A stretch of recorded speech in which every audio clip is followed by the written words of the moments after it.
meja malam dari kayu, bekas puntung rokok hangus di permukaannya. Kita makan bersama, malam samar-samar di tengah kota. Sebuah revolusi berganti kaki di atas sebuah kapal perang yang diparkir di Selat Sunda. Sebuah perundingan untuk menjemput diri sendiri. Kaki-kaki kanan buntu, kaki-kaki kiri buntu. Tidak tahu atau berjalan atau tidak berjalan, tidak tahu atau duduk atau berdiri. Bau belerang dari punggung Krakatau melukis kembali peta-peta di atas kata-kata yang menggerutu. Sebuah kemerdekaan tidak dirancang dengan berteriak. Musuh sudah ada di luar pagar, tetapi juga sudah ada di dalam pagar. Seorang lelaki di pintu kaca tak tahu apakah ia berjalan keluar atau berjalan masuk. Aku bersamamu dalam satu mobil tua. Lelaki seperti pohon nangka itu saling menatap, tetapi tidak saling melihat. Sebuah buku puisi di pangkuan seorang perempuan.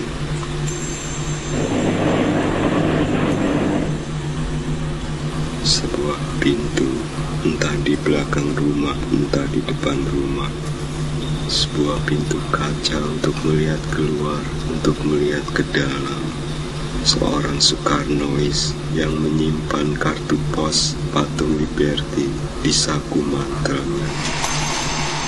Sebuah nyanyian cinta dari Leonard Cohen yang parau.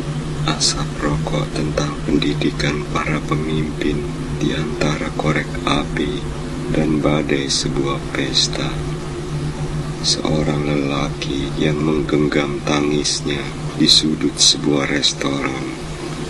Aku melangkah dari sebuah koran lokal sejak masa remajaku di sebuah desa antara revolusi 3 kota dan sebuah novel tentang kejahatan tentara gerilya di halaman-halaman yang dipasangi alarm.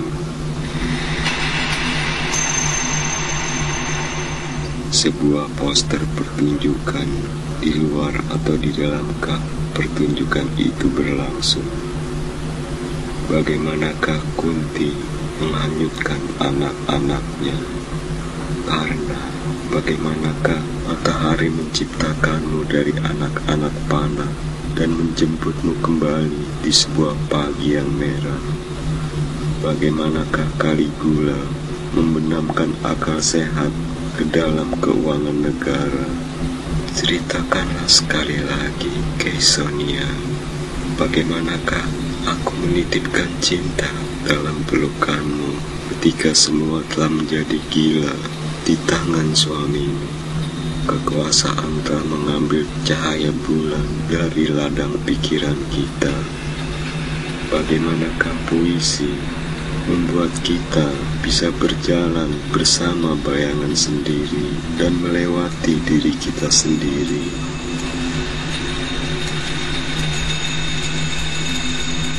Seorang wartawan yang membidik dengan kata, sebuah kamera di dasar bahasa, sebuah kantor majalah yang konstruksinya tertanam di abad 19 sebelum Perang Dunia, sebelum menukar rempah-rempah dengan sebuah bangsa. Jalan gula yang membuat jalur kereta dari Klaten ke Amsterdam. Lelaki itu bayangannya ada di luar dan bayangannya ada di dalam. Bau tembakau mengubah kenangan tentang mantel yang dikenakannya. Antara warna tanah dan lebih kelam lagi dari warna pasir. Warna yang mengecat sejarah kembali ke warna yang sama. Bau tembakau yang menggenggam kesedihan dalam sebuah lubang ventilasi.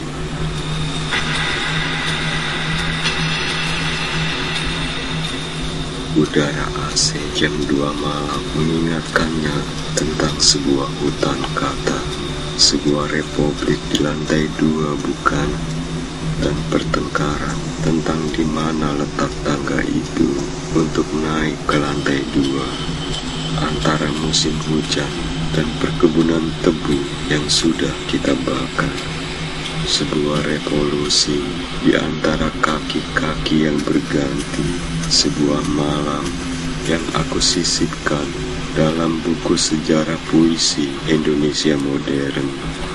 Cukup dengan satu slogan untuk menggenggam kesedihan yang menggenang di lantai 2.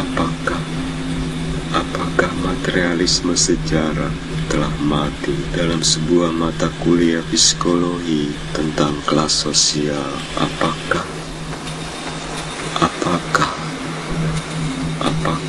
Apakah revolusi telah dihapus dalam sebuah kapal dagang yang berlayar di jalur api, menciptakan milisi jadi-jadian untuk meruntuhkan daya hidup bersama?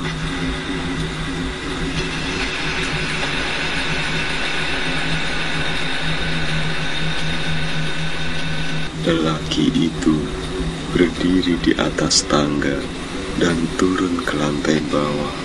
Dia seperti terus berjalan di tangga itu. Setiap dia melangkah, anak-anak tangga itu seperti terus bertambah, hampir lebih cepat dari langkahnya sendiri. Apakah dia sedang turun?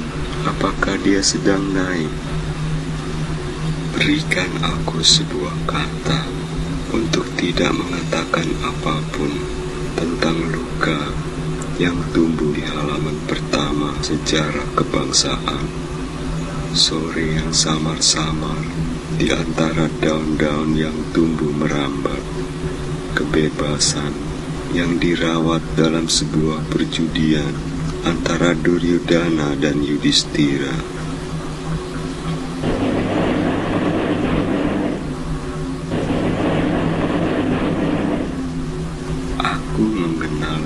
Itu seseorang yang berjalan seperti dengan suara kertas koran yang diremas, suara antara puisi dan puing-puing kata.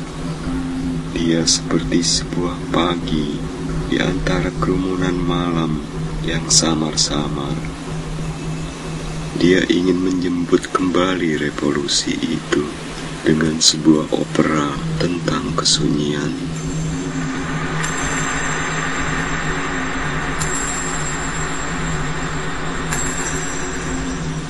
Kita telah melihat seorang ibu membuat sebuah luka di mulut seekor harimau untuk para sahabat, dan sebuah kata yang tidak bisa mengatakan. Angin yang mengirim garam menjaga musim hujan di utara. Di sini